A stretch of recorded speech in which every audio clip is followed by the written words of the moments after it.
The Carleton College Convocation program is a weekly lecture series that brings fresh insights and perspectives from experts in a variety of fields.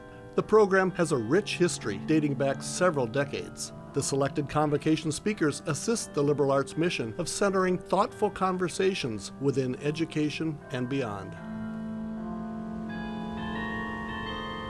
Welcome everybody to Carleton College Convocation program.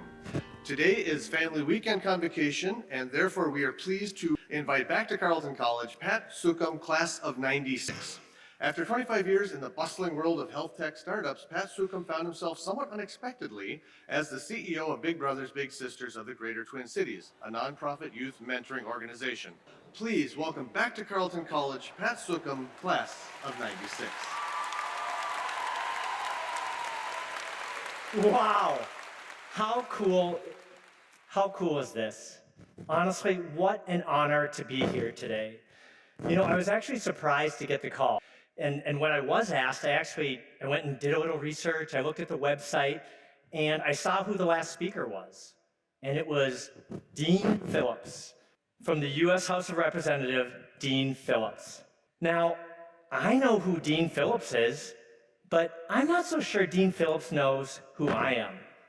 I mean, I haven't written a book. I don't have deep-seated research. I don't even have this grand twist to these stories in my life, right? I don't see dead people. I was actually just worried if that would even land as a relevant reference at this point in my life. I even sit here questioning what you could possibly ask me in the Q&A time afterwards. Yes, over all of that, it made me pretty uncomfortable. But I know Representative Phillips has some amazing stories and experiences, and I have mine too, and they're not so shabby either. Plus, I'm a really strong believer that we all have a story to tell, so I'm going to tell you mine. Oh, and of course, thank you for being here today. I am so grateful that all of you would show up and to listen to me. Thank you. So I'm Pat. I use he, him pronouns, and I am proud to say I'm the CEO of Big Brothers Big Sisters Twin Cities. We are a nonprofit youth mentoring organization that are headquartered in Minneapolis, and one of the largest chapters within Big Brothers Big Sisters of America. Now, in addition to not having a secret twist, I'm not an overly creative storyteller, so I'm just going to keep it simple and start right at the beginning. I was born in St. Paul and lived in a nearby suburb. Both my parents are immigrants who came here from Bangkok, Thailand. Dad was a young cardiologist, Mom studied finance, and both of them worked so incredibly hard to give us an incredible life in America. I have an older sister, Pamela. You can see her there. Yes, I am absolutely using childhood photos in the hopes that that cuteness will win you over today. But that's her. She's also a Carleton grad and an absolutely brilliant artist. I am so proud of my sister. And I mean, I've done pretty cool things, but let me tell you, she is easily my parents' favorite. The rest of all of our relatives, they live in Thailand. So I always loved this idea that it was us, a small little group of us mighty Sukhums, hunkered down in the snowbanks of Minnesota, taking on the world. You know, when I look back on growing up, I grew up with a lot of privilege. Like, I could see that now. But I also knew that we were different. We all knew it. And it actually struck my mom the hardest. She always was worried about us fitting in, even growing up. I remember she's a great Thai cook, and she can cook these fabulous meals, and she would make fabulous meals for my dad. And then she would make a frozen pizza or a hot dog for my sister and I. Even though English was not her first language, that's all she ever spoke around us. She even named me Patrick, right? The most popular Minnesota Irish name at that time. She so desired for us to fit in. She wanted us to just not seem different. You know, I have so many friends that tell me now how I missed out and no wonder I can't represent Thai culture. Unfortunately, they're not wrong. But I look back on it and I see it as such an incredible deep love for my mom and an incredible deep fear. Fear of fitting in, belonging, adapting, assimilating. I had a fun childhood within our home and with very close friends, but I was also very quiet. I was exceptionally shy. I wouldn't even speak up when a teacher called on me. I lived with a fear of disappointing adults. You know, I'm sure it's rooted in our Asian culture that you need to respect your elders without question, and just not wanting to be identified as different. You know, like my jet black bowl haircut, my round face, my flattish nose, and my narrow eyes didn't already point that out. Want the proof? Bam! Right there. Yeah, pretty bowly. That's me through elementary school. You know, I actually kind of love how in that first one I look kind of skeptical, like I don't even trust a camera. But that's me. That gives you a look at my childhood. And I look at it kind of laughing, but I also know that kind of upbringing, that can create a lot of fear, right? It can really shake your confidence. And I know, growing up, I was scared of everything. So the story continues. When I turned 11, our whole family moved up to central Minnesota. So yes, that's the addition of that little small town twist. And goodness, I thought we were different in St. Paul. I made friends there that I still have to this date and will undoubtedly have to the end of my days, but I still struggled to fit in, and I wanted to so badly. You know, I've already talked about discomfort a bit. Well, I was so uncomfortable in my skin at that time that my first job at the age of 15 for $3.56 an hour was washing dishes and changing my skin to, Chuck E. Cheese. That was my first job. And I'm not talking about that clean, family-friendly Chuck E. Cheese that all of you know today. Back then, Chuck E. Cheese was grungy. Those animatronic robots were terrifying, and the ball pit was rancid. Some of you parents out there know what I'm talking about. And yes, as I moved into high school, I also felt the trap of wanting to be one of the popular kids. You know, I'm actually curious what it's like or what that trope is now, the popular kid in high school. Maybe one of the young people in the audience here can come and tell me or help explain it to me later. Back then, though, just like in those 80s and 90s teen movies, it was tall, good-looking, white, captain of the football team. It really was true in my high school, or at least that's how I perceived it. And that was an issue for me. I was probably 5'0" as a sophomore in high school. I wasn't white, although everyone else was, and not surprisingly, I wasn't captain of the football team. Actually, on the contrary, I was, and proud of it, part of a 2-person mathletes team. Yeah, I actually love how in this photo, you can see on the bottom there, I was listed on the achievements page. Really nailing it. You know, and again, it kind of came down to this root thing of I just didn't feel like I fit in. And that feeling, as so many of us know, can take such a toll. I was so lost in that frustration, even to the point where I looked at harming myself. I got help for that. Although, I was still scared of everything. I graduated high school. I was happy. I had lots of opportunity in front of me. And many people were excited for me. I was told I'd do great in college. I had big achievements ahead of me. So, off to Carleton. And this is the first impression I made. Yeah, I also don't know why I submitted that photo as what was going to be presented to all of the incoming class in the new student welcome book. Yeah, sometimes you can create your own discomfort and make it even worse for you. I cringe pretty heavily when I think about that. You know, And so I moved on and just showed up, and I was in Davis 408. Any other 4th Davis representation here? Back of the room, love it, represent. I was actually placed with a roommate that is still one of my best friends. Here we are in Davis 408. That was us after a thunderstorm, and we were maybe a little overzealously practicing our layouts. You know, between the last 2 photos, I'm actually also glad it switched from black and white to color.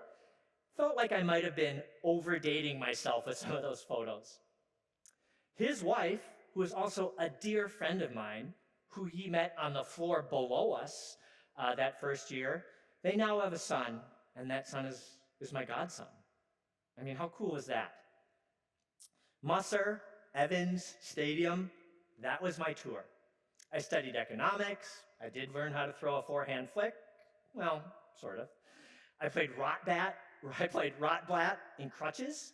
Is Rotblat still a thing? Phew, glad to hear it is. Also, I spent plenty of time in the library. Yeah, I was often sweeping there, but I did also meet one of my closest friends still to this date. I loved it here. Really was a magical time that flew by. Oh, and one big milestone I have to mention. And despite the fact that few of you actually know me, I'm really asking for some serious hooting and hollering here, some big support. So senior year, I won one of these. Yeah, the crowd goes wild. I actually won this senior year, we're playing broom ball. For all of you first year students who don't know what broom ball is, you're gonna find out this winter on the bald spot. I actually recommend that you also get knee pads. I'd like to point out too that back then, everything was an extra large. That's how we rolled. Back to the story. Senior year here at Carleton, I was recruited to join a consulting firm in Minneapolis. It was my first suit, my first credit card, my first cell phone. It was actually kind of a weird first job. Although I had no experience, I was positioned as an expert, and I was billed at a rate well beyond my skill level. Who's gonna feel comfortable in a role like that? Well, within that, I was also randomly placed on healthcare projects. Oh, quick tangent. I have a story to tell from my consulting days.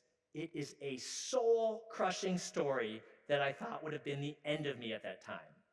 So, I want one of you or all of you to please take a note and ask me about that experience during the QA. Again, ask me about that soul-crushing experience consulting. Yes, I will absolutely pander for questions. Okay, back to that first consulting gig. Even though it wasn't going to be a lifelong path or a stepping stone, it was a valuable stepping stone for me. I met some really smart people I loved to work with, and became good friends that advocated for me the rest of my life as I've done for them. And we had an idea how to change healthcare. The consulting firm that I was at wasn't as interested in new ideas. They were more interested in billing. So at the age of 24, I joined the group and we left together to co-found our first health tech startup, which is the space I played in for the next 20 years. The consulting firm, I wasn't looking to be an entrepreneur, and I didn't always dream of being in healthcare. It's just what presented itself, and it fit me well, so I leaned in. Coincidentally, that same week I left for that first startup, I also called Big Brothers Big Sisters. I pulled out a phone book. Do you even remember those? Like, thunk. Yeah, one of those. And I became a mentor. Okay, consider that foreshadowing. More to come on that in a little bit. Back to that first startup. Honestly, we were terrible at it. We were terrible entrepreneurs. It was six of us crammed in the back of a small conference room that we had borrowed from a friend. You want to know how long ago it was? Well, together, the six of us, we shared one phone cord to access the internet. I mean, That kind of internet. That's how long ago it was. Anyways, we made every mistake, but we kept at it. We were young. What did we know? We even worked odd jobs to keep it rolling because we always thought we were 2 weeks away from getting that initial funding. Who leaves anything when you're only 2 weeks away? Well, it finally hit. We got funded. It was 18 months later. We ultimately invented health savings accounts. Has anyone here even heard of those? Sure, okay. Yeah, that company sold. We started other ones, some successful, some less successful. At these startups, I was always a bit of a utility player. I'd have multiple roles. You know, it could be a little marketing, a little financial modeling, a little account management, maybe a little vacuuming of the conference room, little of everything. At my last startup, I was asked to do sales. I kind of avoided it so far. I had that I worried that it had that used car feel to it, used car sales feel to it. But it's a small group at these startups, so you kind of have to do everything. And when the individual on our team that was doing sales had to leave for a personal reason, I thought, why not? I'll give it a try. At these startups, you're always selling to investors, to the community, to big organizations looking to make large-scale healthcare change. You're selling an idea. Nothing's built yet. You're trying to find early adopters. You're selling vaporware. It was an uncomfortable space for me, but it turns out I was pretty good at it. Less selling of a used car and more listening, more trying to build relationships. I led the sales of our first clients, buying that vaporware, and helping us secure funding. And away we went. I was at that last startup for almost 5 years. It was actually longer than usual for me. We were past some of the early struggles, and I was still selling well. Turns out sales, you can kind of make good money there too. I was grateful for the mission. It was good people. I felt like for once I could slow down. I could find a pace, live with balance. I could just be comfortable. Okay, time for that foreshadowing to come back. Enter again, big brothers, big sisters. I hit it briefly earlier, but for those of you not familiar with Big Brothers, Big Sisters, we are a youth mentoring organization. We work with young people and their families in the community, and we match them with volunteer adults. It's hugely impactful to everyone involved and has an incredible ripple effect in the community. Actually, you have a youth mentoring organization right here on campus. So yeah, I want to give it a little bit of a plug. Dang, wrong slide. So this is when we won that broomball championship, and I forgot to advance the slides. But I want you to take it in. I kind of wish this was up there because it would have been up there for about 15 minutes now. This is a picture I took off the wall of my house to put into this deck. I had to scan it. It's a big moment for me. Oh yeah, I wanted to plug that youth mentoring organization that's on campus. It is called Project Friendship, right? And so it's an incredible organization. They match college students like yourself with elementary school youth from Northfield schools. 150 of you already do it. I've actually met a couple of you that brought it up to me. Thank you. I say that though, 150 matches, but they still have youth waiting for a mentor. You should give it a look. You can see the URL here to get a hold of them, and also some photos. See on the bottom right there, I'm sure that is an exceptionally fine woman, but we can't let St. Olaf do all the mentoring. We got to step up. We got to step in. So just make sure to Google it and learn more. Actually, do you even use Google to find stuff anymore? Okay, I'm glad to hear it. I'm just finding any way to try and connect here. Okay, back to Big Brothers, Big Sisters. Yes, that phone book, remember I opened? Well, I called them, and I was matched with Derek. I was matched with Derek when he was 9 years old. I went into it thinking, I'm going to save the world, one Derek at a time. I was 24. I was an adult. I was putting money into some kind of retirement fund, right? I had a Carleton education. But like any of you, that have mentored know you learn, you grow, and you understand it has nothing to do with saving anyone. It's an additional caring adult in the life of a young person, showing up, sharing experiences, and affirming each other as people. New relationships can be uncomfortable, but within that evolution, and Derek can speak to his own impact, but for me, it was life-changing. We mentored each other. Families became intertwined. We are brothers. I gained new perspectives and new compassion for the world. You know, it's funny, I realized when I wrote this that my relationship with Derek is probably older than most of you. Choosing to become a big is one of the best decisions of my life. So fueled on that impact, I found other ways to volunteer with Big Brothers Big Sisters. I worked events, I spoke on behalf of the organization. Derek and I even won Big and Little Brother of the Year. Ultimately, I joined the board of directors. That was like 10 years ago.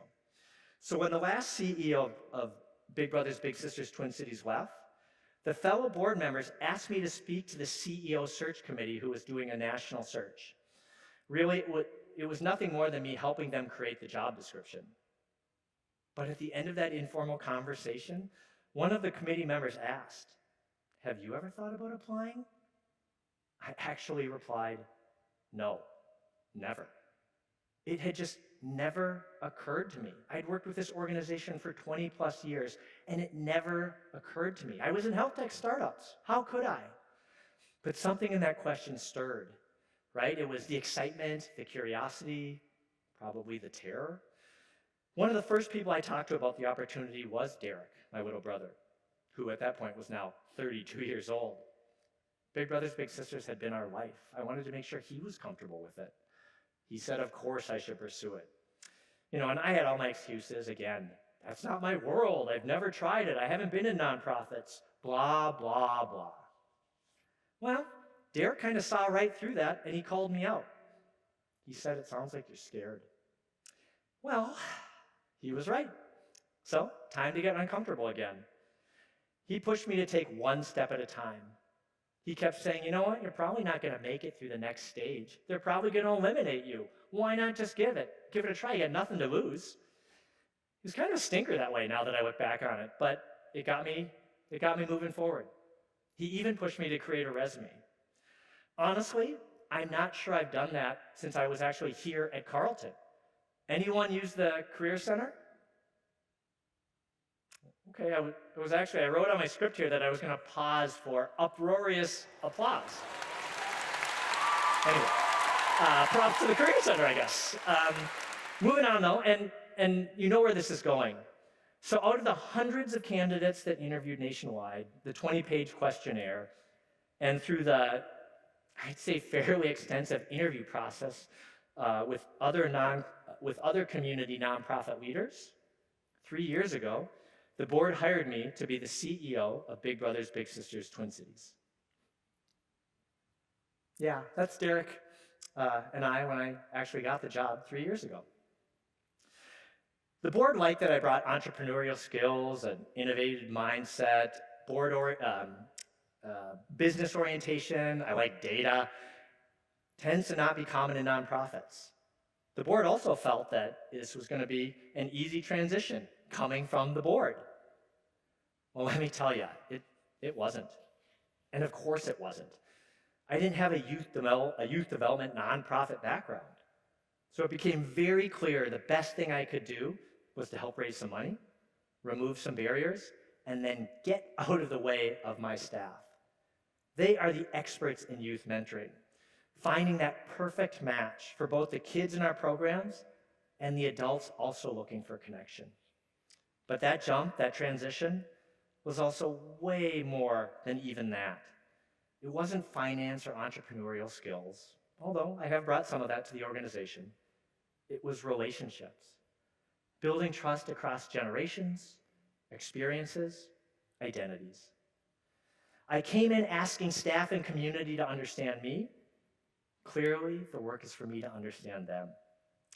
The health tech startups I was part of were mission-driven. You know, they were about reducing the cost of health insurance. improving population health. But it's not like what I feel at Big Brothers Big Sisters. A colleague actually recently reminded me, nonprofits do the work that for-profits won't even touch. There's no money in it. I'm sure that's why my staff and so many nonprofit staff are underpaid. And I don't say this like I'm this magnanimous leader, suddenly enlightened to make all these sacrifices. I've had a really bountiful career prior to this. I say it more as somebody who feels fortunate for the opportunity to see and try all sides of it. I see the sacrifices being made around me by staff who have been in this work forever.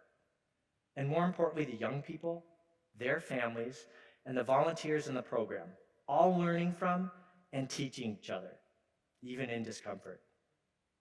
And it does fill the soul. It's no longer selling vaporware, which had its purpose. It's living a mission. And I'm still constantly learning. Honestly, this job is the steepest learning curve of my life. Well, linear algebra here comes in a close second. And as we all know, learning and growth lives in discomfort.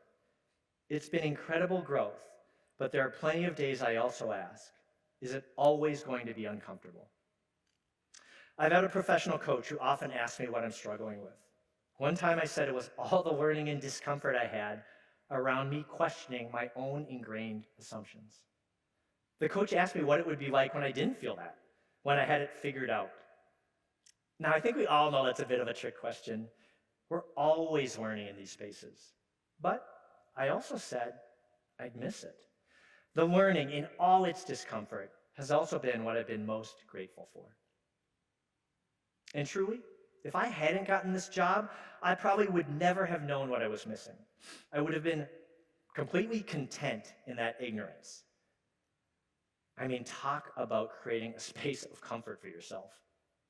But I would have had a narrower perspective and less compassion for those outside of my little circle and less compassion for myself. After I was hired into this gig, I had what was originally kind of a troubling thought about me getting this job. I've told it to a few folks actually, but mostly I've kept it to myself. I'm going to share it here. So today, the 100 of us in this room, maybe the very few on the live stream and maybe the even less that are going to watch this recording over its history, let's just assume we're all in the trust tree together. This is just between us. Here's what my thought was. Among the numerous truly valuable skills and experiences I bring to Big Brothers Big Sisters, I was also hired because I'm a person of color that can navigate white spaces well. Me being a person of color makes some sense. 85% of the youth in our program of Big Brothers Big Sisters of the Twin Cities are youth of color. It's important. It's crucial. We represent and can have shared lived experiences guiding our work. But I don't think I thought about that piece around navigating white spaces when I was applying or when I was hired. I actually don't think those hiring me consciously thought about it either. But that's the point. It's all of us. We're built to our comforts. We default to the easiest paths. We're built to familiarity, despite the barriers it creates for those in our systems that struggle to be heard and to have power over their own choices and to impact change. I now clearly see this is a responsibility that we all have to leverage that power to push for social change. Heads up, that past sentence, that sentence I just said, was something I learned from my staff as they push me, some days more successful than others, to sit in discomfort. And don't get me wrong, we have a big impact. Last year, the Twin Cities won Large Agency of the Year at the National Conference in Anaheim. It's the first time we have won this in our over 100-year history. Yep, that's us accepting the award. We pulled everyone up to the stage that was in attendance from our team, and I nudged everyone to take this selfie with the audience. Is all this a not so humble brag? Yeah, maybe. But what a night. I was so proud of the team and so proud of our community. Remember I spoke to Carleton for about 2 minutes earlier in the speech? Probably felt a little shortchanged, especially because I assume that's a big part of my assignment here today. From an alum with all of you and some of your parents and guardians here. Well, it's time to bring it back full circle. What I felt in this role as CEO of Big Brothers Big Sisters of the Twin Cities, the growth, the need to sit in discomfort, to be more open to conflict externally and internally, I felt before. I'm not even sure I knew it at that time, but it was here at Carleton. I was told I'd be great in college. I would rock Carleton. I'm often told I'm perfect for Big Brothers Big Sisters. Let me tell you, that can drive some serious imposter syndrome. Sabotaging voices that keep telling you you don't belong. Did all those others on 4th Davis see me as a fake? Of course not. But your walls go up. Your ability to learn and listen are masked under defensiveness. You seek comfort over all else. Again, I love my job. I'm so grateful for the opportunity to be a part of something with such community impact. And I loved Carleton. Lifelong friends, incredible education. And I didn't know it at the time, but I also needed how Carleton pushed me out of my comfort zone with the purpose of growth. To think of the world beyond myself, explore my biases, even those buried deep inside me.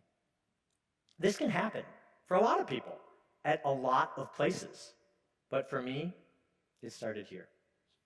I'm grateful Carleton helped me find people like me, none of which happen to be on the football team, and forced me to connect, create space for, and learn from people unlike me. And I dump all this here assuming with every generation, that challenge grows. I can hardly imagine how it is for a student today, for all of you, that have access and engage in issues from around the world. Perhaps it's an expectation or the desire to be informed on everything, to have compassion for everything. Please, take your pauses, reflect, ask those questions you're afraid to ask, share your experiences, make space for others. I say that both to offer some self-care and also to engage in that opportunity, that learning, and that discomfort. Does it always have to be uncomfortable? No, of course not. And other times, you might not even have a choice. And when it's put on you, of course you need to engage in self-care, you need to build repair. But when you find yourself in places of comfort, work to also sit in discomfort. That discomfort is probably the early warning signal that you need to reflect and dig deeper. Again, I don't have a book on this. I haven't studied it or done extensive research.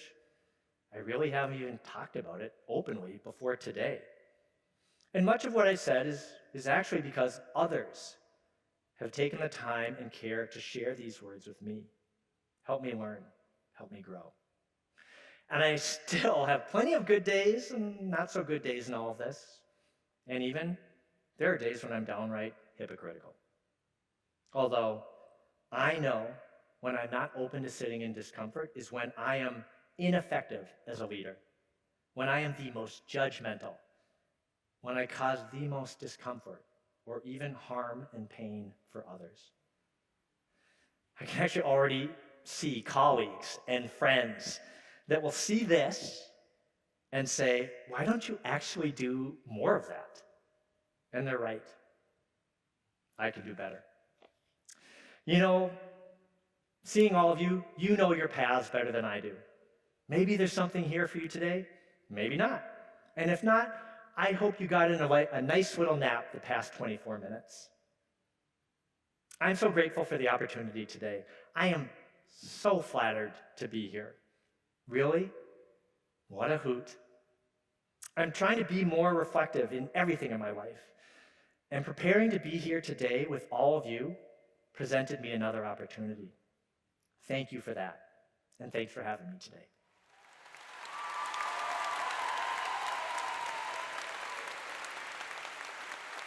Thank you very, very much, Pat, for being with us today. Normally, we would open up to Q&A. That will not be possible today, but again, thank you very much, Pat, for returning to Carleton College. That was fabulous. Thank you, and maybe I'll take one question. Thank you, Pat. My name is Ben, and I would like to know about your absolutely soul-crushing experience at your startup business. Thank you for that question. Yeah, I'm really glad you asked it just because I think it's a silly story. But when I did start consulting, and if you remember, I was 22, I was fresh out of Carleton. You know, like I said, it was my first suit. It was the first, I'm an adult, tons of imposter syndrome, tons of discomfort.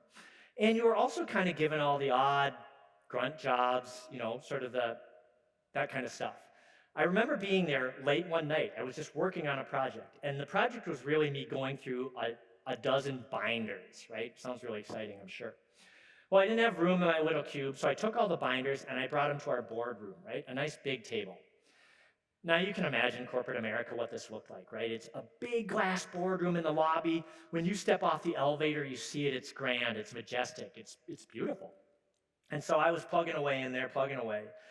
And it started to get pretty warm, you know, and I think really what it is these consulting firms are maybe kind of cheap, so they turned off the AC at night. So working away, getting warm. I'm starting to take off a couple layers, right? It's a suit jacket. My gosh, loosen the tie. Well, I went on, and I stripped down to my underwear and a t-shirt and felt much more comfortable. So comfortable, I fell asleep.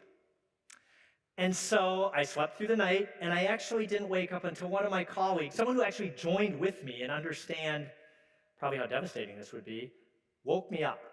And they did it at 10 a.m. The whole office, there was no remote working at that time. The whole office came in and just let me sit there, sleep there. I saw many people that day, they said, "You just look so cute. We just wanted to leave you there." It was soul crushing. It felt like the end of me. How will I possibly go forward? It took a lot of time to get comfortable even telling that story. My sister, who is here, I probably only told her 10 years ago. But I do enjoy telling it now, and I do want to bring it back to Carleton. One more big thing I'm thankful for Carleton is, before I came here, I wore, and I mean, the best way to say is my underwear was tight and white. Carleton got me to change to boxers. And so that really changed that experience. And again, that's another big reason I am grateful for Carleton. Thanks for asking. I'm glad we made time for one more question. Thank you once again, Pat, for being here with us, and thank you all for being here at Convocation. We'll see you next week.